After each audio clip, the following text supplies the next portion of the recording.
Day to day news Bharat में मैं श्रेया शर्मा आपका स्वागत करती हूँ। बात करते हैं खबर की।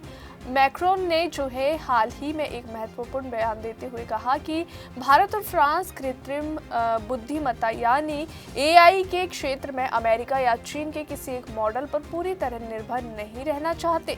उन्होंने स्पष्ट किया है कि भारत, फ्रांस और पूरे यूरोप में जो है एक साझा सोच और जुनून है। रणनीतिक स्वायत्तता हासिल करने का उनका कहना था कि तेजी से बदलती दुनिया में तकनीकी आत्मनिर्भरता केवल एक विकल्प नहीं बल्कि एक आवश्यकता बन चुकी है।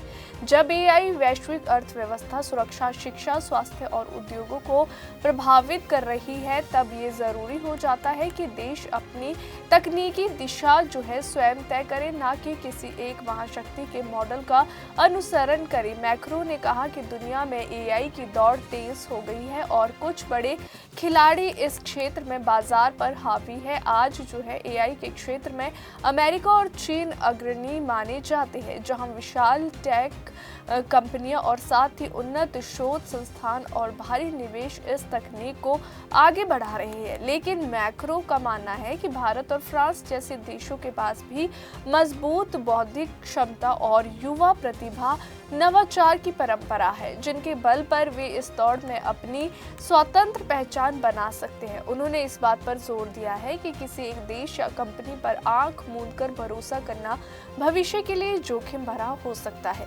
इसलिए एक व्यापक, संतुलित और बहुपक्षीय मॉडल की जरूरत है। अपने बयान में मैक्रो ने साफ कहा है, मैं सच में मानता हूं कि भारत और फ्रांस में और यूरोप में भी हमारा एक ही जुनून है कि हम अमेरिका या चीन के किसी एक मॉडल पर पूरी तरह निर्भर नहीं होना चाहते।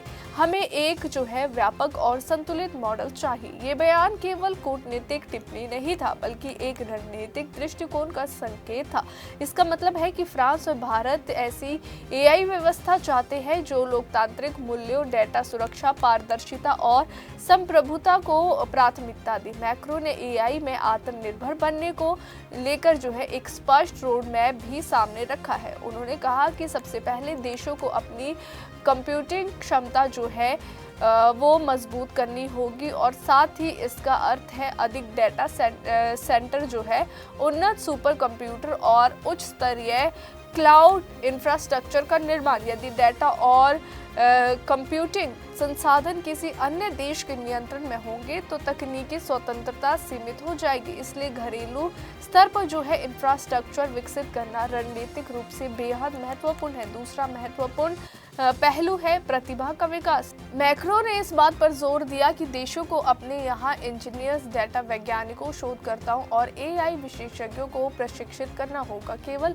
तकनीक खरीदने से जो है आत्मनिर्भरता नहीं आती है, इसके लिए स्थानीय स्तर पर भी ज्ञान और कौशल का निर्माण जरूरी है।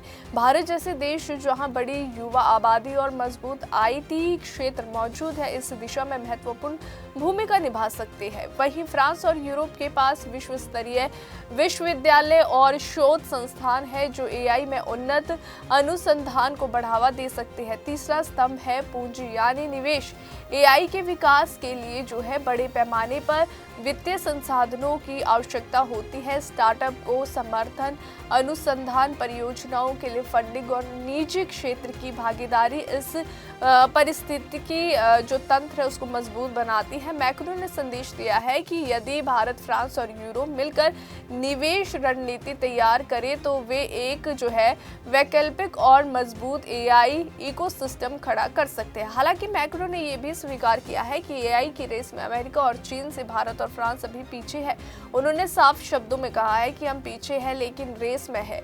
ये जो है स्वीकारोक्ति, यथावादी और साथ ही दृष्टिकोण को दर्शाती है और प्रतिस्पर्धा कठिन है लेकिन जो असंभव ये नहीं है।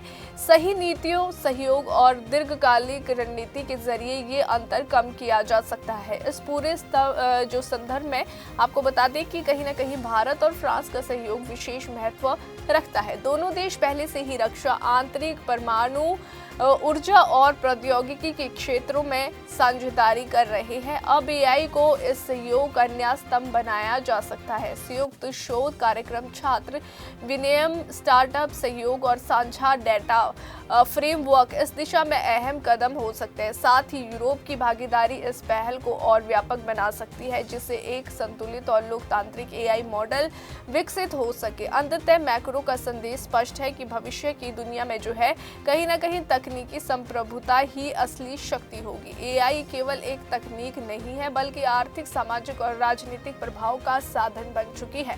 ऐसे में भारत, फ्रांस और यूरोप यदि मिलकर एक संतुलित, पारदर्शी और स्वायत्त एआई ढांचा तैयार करें तो वे न केवल अपनी स्वतंत्रता सुरक्षित कर पाएंगे, आपको बता दें कि, बल्कि वैश्विक स्तर पर भी एक वैकल्पिक मॉडल भी वे कहीं ना कहीं पेश कर सकेंगे। ये मॉडल जो है प्रतिस्पर्धा पर आधारित होगा, लेकिन सहयोग और साझा मूल्यों से प्रेरित होगा। यही रणनीतिक स्वायत्तता का असली अर्थ है, अपनी राह खुद चुनना, अपने संसाधनों पर नियंत्रण रखना और साथ ही भविष्य की दिशा स्वयं तय करना। अभी के लिए फिलहाल इतना ही। आपको बता दें कि फील्ड में हमारा कोई भी रिपोर्टर किसी भी प्रकार का उपहार या विज्ञापन स्वीकार नहीं करता है, ना ही किसी को ब्लैकमेल करता है। हम समाज में दबे कुचले लोगों की आवाज बनते आए हैं और आगे भी बनेंगे। साथ ही हम ऐसी कोई खबर नहीं दिखा रहे जिससे भोली भाली जनता मूर्ख बने या उन्हें किसी भी प्रकार का कोई धोखा मिले। हम लोकतंत्र के चौथे स्तंभ को और अधिक मजबूत करने की पूरी कोशिश में लगे हुए। तो देश और दुनिया की ताज़ा खबरें जानने के लिए देखते रहिए day to day news Bharat और हमारे चैनल को लाइक, शेयर और सब्सक्राइब करना ना भूलें।